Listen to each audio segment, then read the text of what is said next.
സ്നേഹത്തിന്റെയും പ്രത്യാശയുടെയും സന്ദേശമുയർത്തി ലോകമെമ്പാടുമുള്ള വിശ്വാസികൾ ഈസ്റ്റർ ആഘോഷിക്കുന്നു. ദേവാലയങ്ങളിൽ പ്രത്യേക പ്രാർത്ഥനകൾ നടത്തി.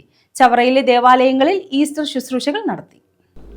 മരണത്തെ തോൽപ്പിച്ച് യേശുദേവൻ മൂന്നാം നാൾ ഉയർത്തെഴുന്നേറ്റതിന്റെ ഓർമ്മനാളാണ് ഈസ്റ്റർ. സ്നേഹത്തിന്റെയും പ്രത്യാശയുടെയും ആനന്ദനാൾ. 51 ദിവസത്തെ നോമ്പാചരണത്തിന്റെ പവിത്രതയോടെയാണ് വിശ്വാസികൾ ഈസ്റ്റർ ആഘോഷിക്കുന്നത്.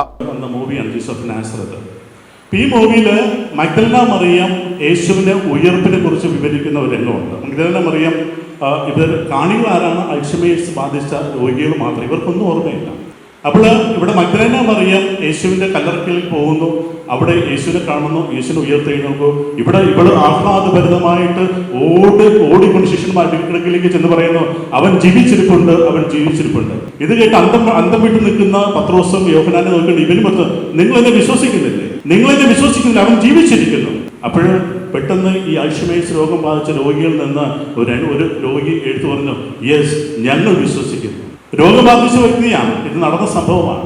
അൽഷിമേഴ്സ് രോഗം ബാധിച്ച വ്യക്തി യേശുവിന്റെ അടുക്കൽ മഗ്ദലന മറിയയുടെ വാക്കുകൊണ്ട് ഞങ്ങൾ വിശ്വസിക്കുന്നു എന്ന് പറയുമ്പോൾ നമുക്കും വിശ്വസിക്കണം.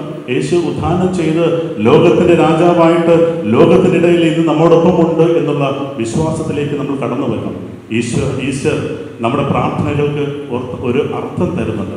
നമുക്കറിയാം, ഉദ്ധാനം തന്നെയാണ് നമ്മുടെ പ്രാർത്ഥന. യേശുവിന്റെ സാന്നിധ്യവും പരിശുദ്ധാത്മാവിന്റെ ആഗമനവും അല്ലെങ്കിൽ പരിശുദ്ധ കുർബാനയുള്ള യേശുവിന്റെ സാന്നിധ്യവും എല്ലാം പിന്നെ യേശു ഉദ്ധാനം ചെയ്തതിന്റെ ഏറ്റവും വലിയ ഉദാത്തമായ അറിവാണ്, കാത്തിരിപ്പിന്റെ വിരാമമാണ്. കാരണം ജനങ്ങൾ കാത്തിരുന്നു. പഴയ നിയമത്തിലെ പറയപ്പെട്ട കാത്തിരുന്ന ജനങ്ങൾ കാത്തിരുന്നതിന്റെ ഒരു വിരാമം യേശു ഉദ്ധാനം ചെയ്തത് വഴി നമുക്ക് ലഭിക്കുകയാണ്. കഠിന യാതനകൾക്കൊടുവിൽ സന്തോഷത്തിന്റെ പുനരുദ്ധാനം സംഭവിക്കുക തന്നെ ചെയ്യുമെന്ന പ്രതീക്ഷയാണ് യേശുവിന്റെ ഉയർപ്പ് തിരുനാൾ മുന്നോട്ട് വയ്ക്കുന്നത്. ജീവിതത്തിലും മുൾക്കിരീടമണിഞ്ഞുള്ള കുരിശേറ്റത്തിന് പിന്നാലെ സ്നേഹസന്തോഷങ്ങളുടെ ഉയർപ്പുണ്ടാവുക തന്നെ ചെയ്യുമെന്ന ഓർമ്മപ്പെടുത്തലാണിത്. ഈസ്റ്റർ ആഘോഷങ്ങളുടെ ഭാഗമായി ദേവാലയങ്ങളിൽ ഉയർപ്പ് പെരുന്നാൾ പ്രാർത്ഥനകളും പ്രത്യേക ശുശ്രൂഷകളും നടന്നു. ലോകത്തിൻ പാപം ഉടമ്പടിയുടെ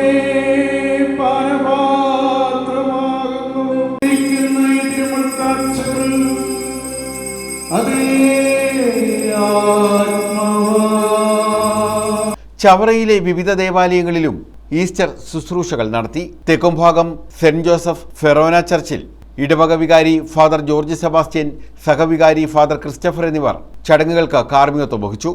നമ്മുടെ കർത്താവായ യേശു ക്രിസ്തുവിൻ്റെ കൃപയും സമാധാനവും വിശുദ്ധ ഔസേപിതാവിൻ്റെ നാമധേയത്തിലുള്ള ദേവാലയത്തിലെ വിശുദ്ധവാര തിരുക്കർമ്മങ്ങൾ വളരെ ആത്മീയമായ രീതിയിൽ നിർവഹിക്കുവാനായിട്ട് സാധിച്ചു.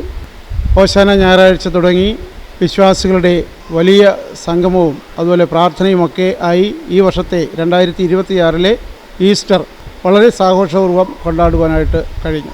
കുരുത്തോലകൾ ഏന്തിക്കൊണ്ട് ഓശാന ഞായറാഴ്ച നമ്മുടെ കർത്താവിനെ ജെറൂസലേമിലേക്ക് പോയതിൻ്റെ സ്മരണ പുതുക്കിക്കൊണ്ട് നൂറുകണക്കിന് വിശ്വാസികൾ പങ്കെടുക്കുകയും തുടർന്നുള്ള ദിവസങ്ങളിൽ ദേവാലയത്തിൽ പ്രാർത്ഥനയും അതുപോലെ തന്നെ വചന വിരുന്നും ഒക്കെ ഉണ്ടായിരുന്നു.